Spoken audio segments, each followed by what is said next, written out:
Hey, world history students. I hope you had a nice week. Happy Friday. We have the weekend. I don't have any sort of assignments for you to do over the weekend. I just have a couple slides that I want to show you. Really, there's two main videos that I want to show you to make you really think about some of the lessons we learned yesterday about Nazi propaganda and Nazi indoctrination, and just how much all of us, even Americans, even you and myself, how easy it is for us to succumb to these sort of negative and evil impulses of human nature at times. And it's really interesting stuff. There is an online check-in I'd like you to do at the end of this lesson. But yeah, we'll go ahead, we'll get going. It's going to be, again, it's going to be a shorter video today than usual. I know you're probably happy about that, but it's really neat. These experiments that happen in the 60s we're going to do a couple more next week. They're just really interesting. All right, so I'm going to start by showing a video. It's a little bit of a review and this was a show that I believe was on Netflix. I don't know if it still is. It's called The Wave, and it was a German show. I think it's done in German. I don't know if it's still on Netflix or not. I did not see it, but I knew of it. And what it is, it's a show that sort of where a teacher in Germany does a classroom experiment. What's really interesting about this is that it's actually based on real life events. It's based on an experiment that a teacher did here in the United States of America. So I want you I want to show this to you a little bit. It's a couple minutes long. We'll talk about it on the other end of it, and then we have one more clip that I want to show, and then that'll be it. So let's go ahead and let's watch this.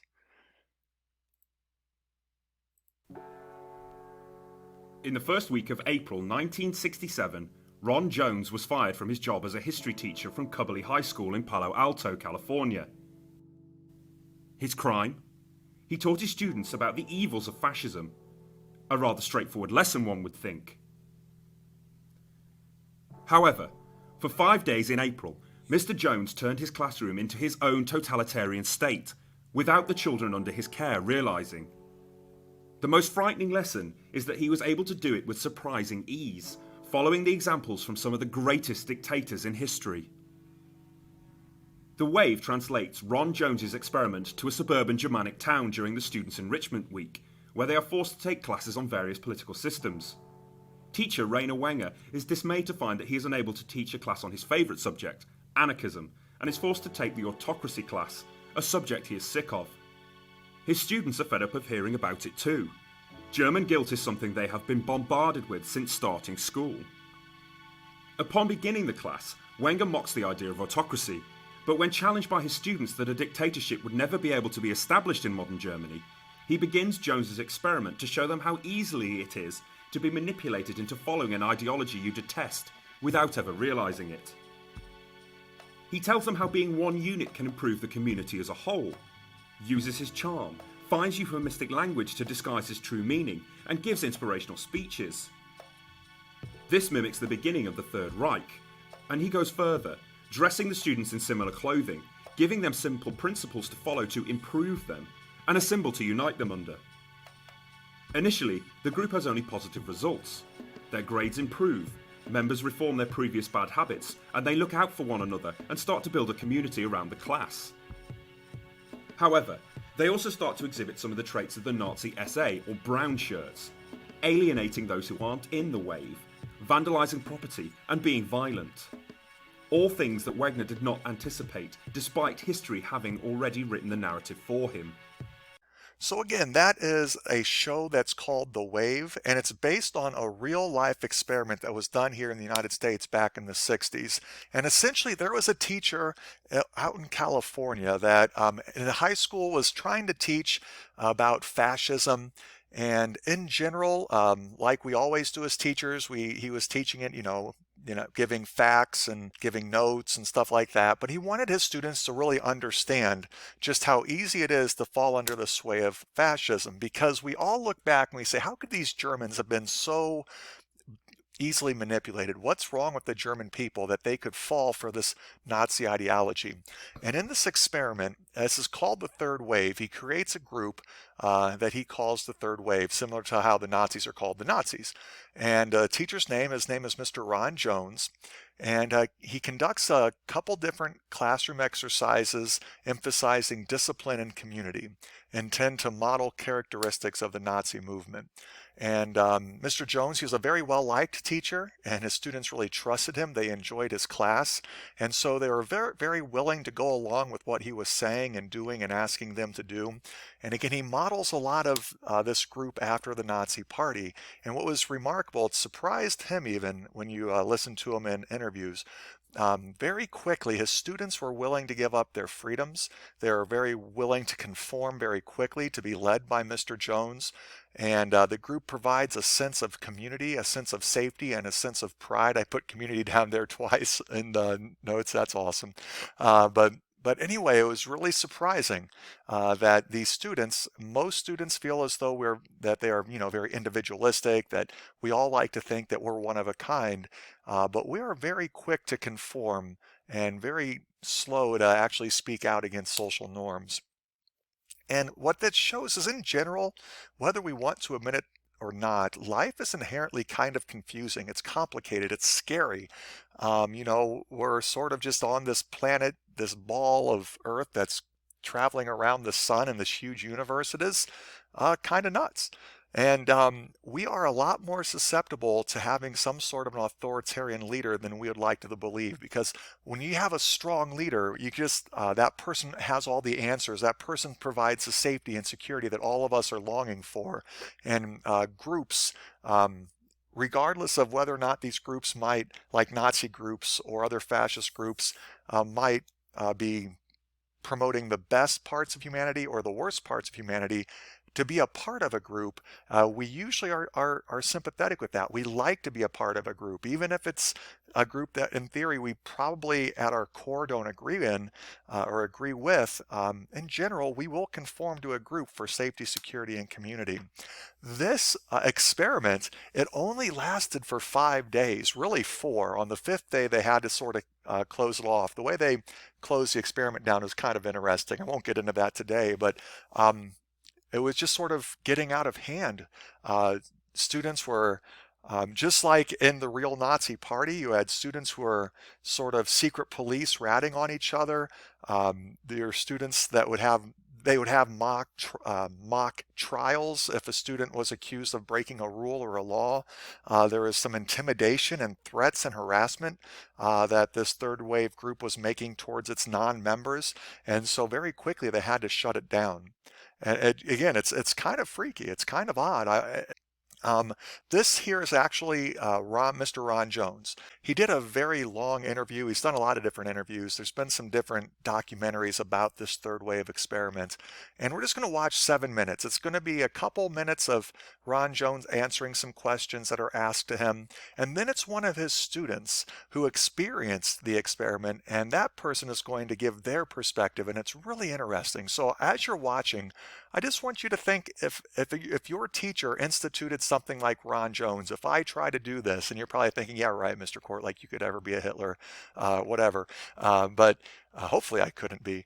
But if a teacher tried to institute this, would you go along with it? Would you sort of be a part of this in group, or would you try to speak up and speak out? So we'll watch this a little bit, and then I'll meet you on the other end of the video, and we'll go from there.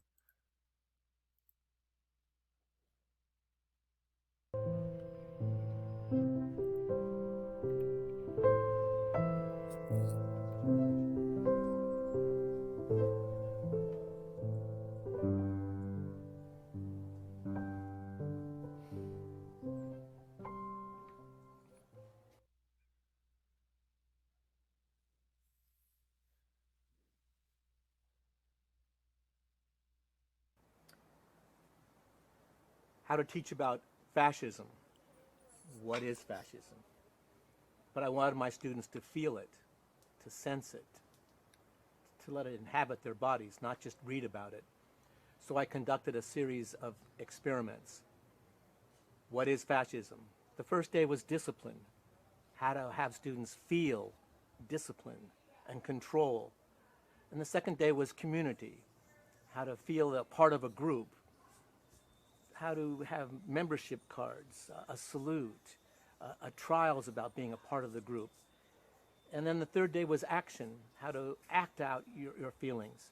So this is all about fascism. What is fascism? It's reliance on a simple answer, a simple truth given by a singular voice.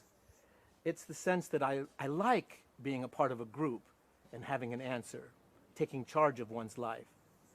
And then I like something else. It's protecting that truth and harming those that might object to that truth, feeling superior to those outside the group. That's fascism. Wow, that's awesome. That's a great definition of fascism right there. No, it was not what I expected at all. I was stunned that no one stood up and protested and no one spoke out. And I was amazed at how easy students gave up their freedom for the thought of being superior to their neighbors.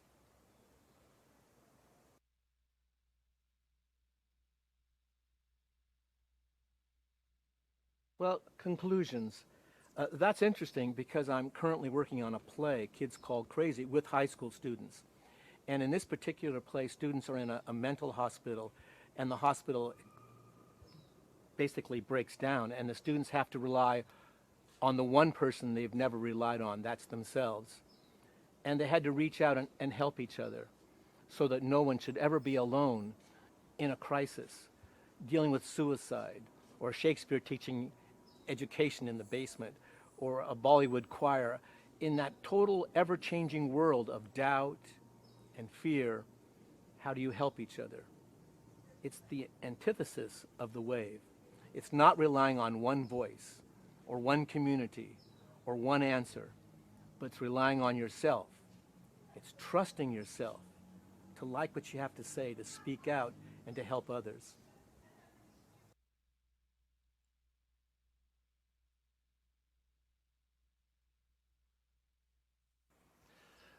The wave started out as being really fun. It then became confusing for me as it went along, and at the end, I was terrified. It was fear. At the beginning, it was really fun because Ron was our favorite teacher. We'd had him for 6 months, so we trusted him. We liked him a lot. The girls thought he was cute. His classes were always fun. He'd bring in guest speakers in movies, and every day was a big surprise.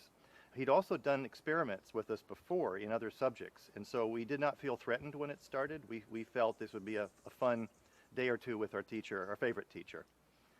It became confusing as the wave began to be put in place. We had the party cards, the armbands, the salutes, and we had many rules. Ron also got more into his role as our dictator, and eventually fear set in because he was so good as a dictator that he stopped smiling midway through it and never smiled again. And this is a teacher who for half a year had smiled all the time and made you feel good being around him. So for him to change his personality entirely was very effective and scary.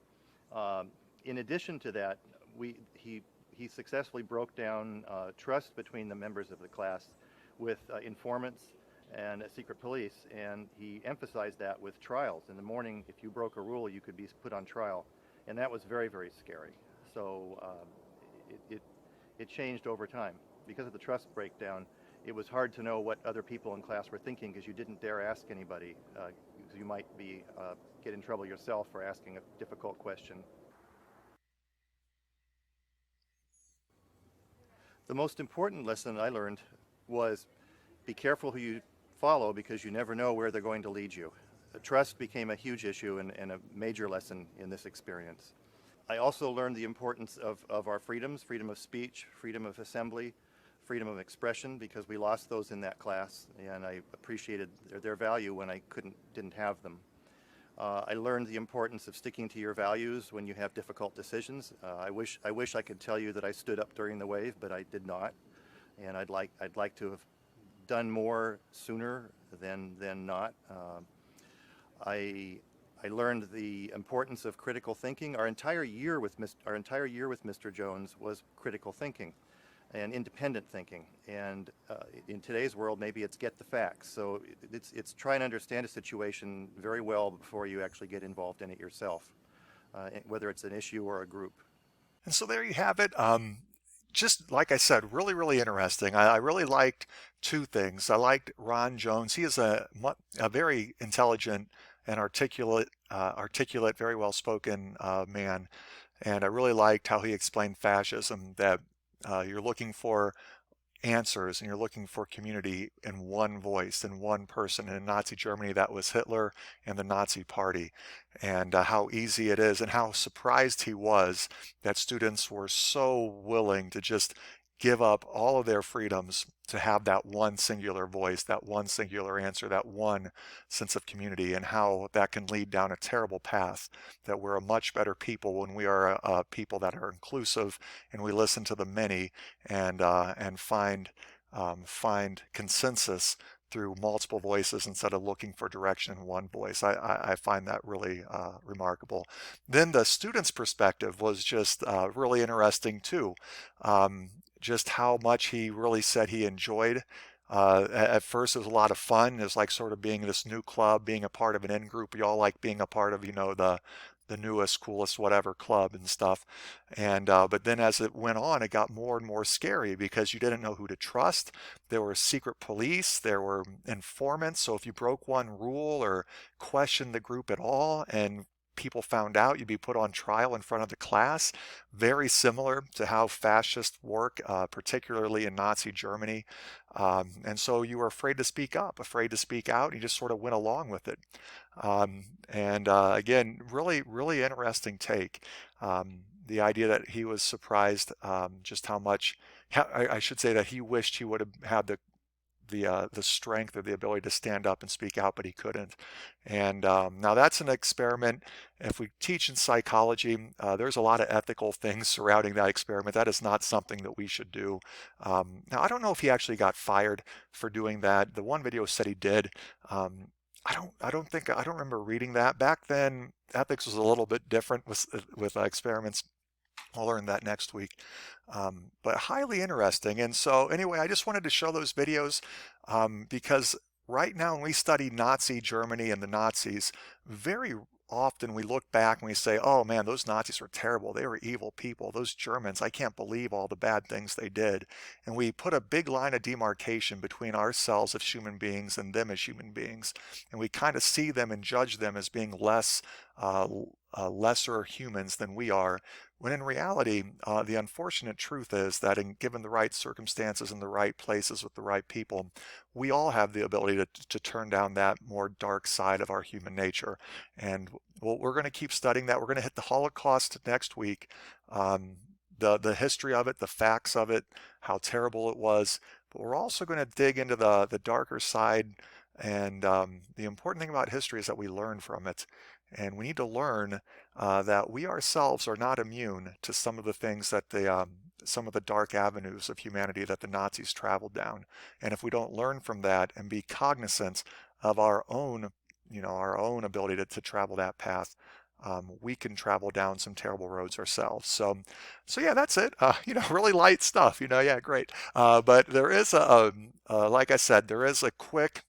I have it linked into your in the lesson plan and on our website.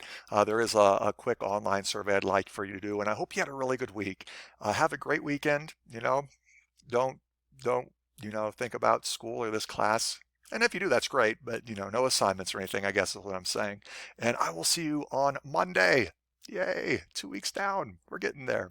All right, see you guys. Miss you. See you girls. Miss you too. Bye.